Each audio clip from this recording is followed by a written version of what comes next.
Mga par, nalalapit na ang Window 3 ng FIBA Asia Cup Qualifiers at isang tanong ang patuloy na pinagdedebatihan ng mga fans. Kung ikaw masusunod, sino ang pipiliin mong naturalized player ng Gilas? Si Justin Brownlee? Si Jordan Clarkson? Si Benny Boatwright? O baka naman si Ange Kwame? Sa video na ito, susuriin natin kung sino ang pinakamainam na piliin base sa kasalukuyang sitwasyon ng Gilas. Tara, himayin natin. Unahin na natin si Justin Brownlee. Kung chemistry at familiarity ang pag-uusapan, siya pa rin ang pinakamalaking lamang.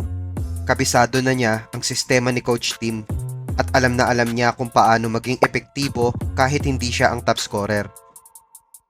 Sa katunayan, naging malaking bahagi rin siya ng Asian Games Gold Medal ng Pilipinas noong 2023 at ilang mahalagang panalo ng Gilas.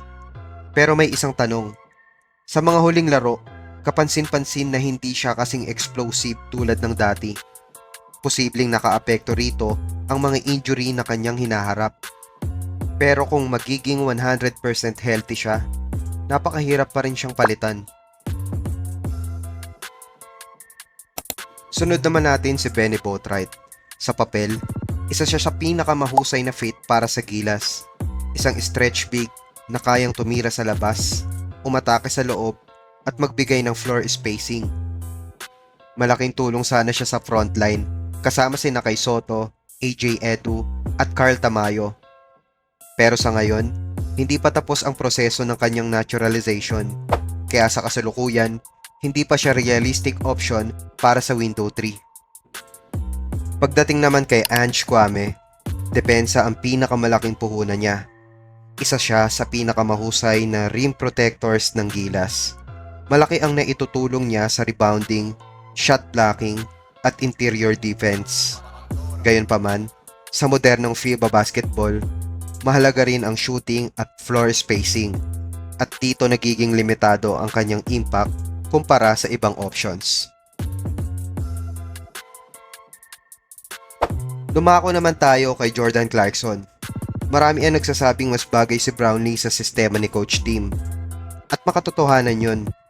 Pero kapag kalaban mo ang mga bansang mas matangkad, mas athletic, at mas mahusay sa depensa, darating ang punto na hindi na sapat ang magandang ball movement.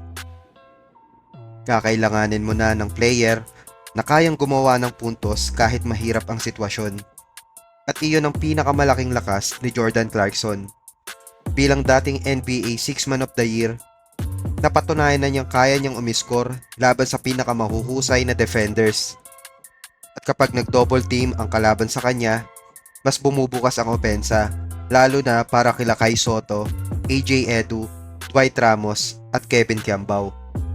Kung ang pag-uusapan ay pure offensive firepower laban sa world-class competition, mahirap pantayan ang kayang ibigay ni Clarkson. Kasi uli, may kanya-kanyang lakas ang bawat naturalized player.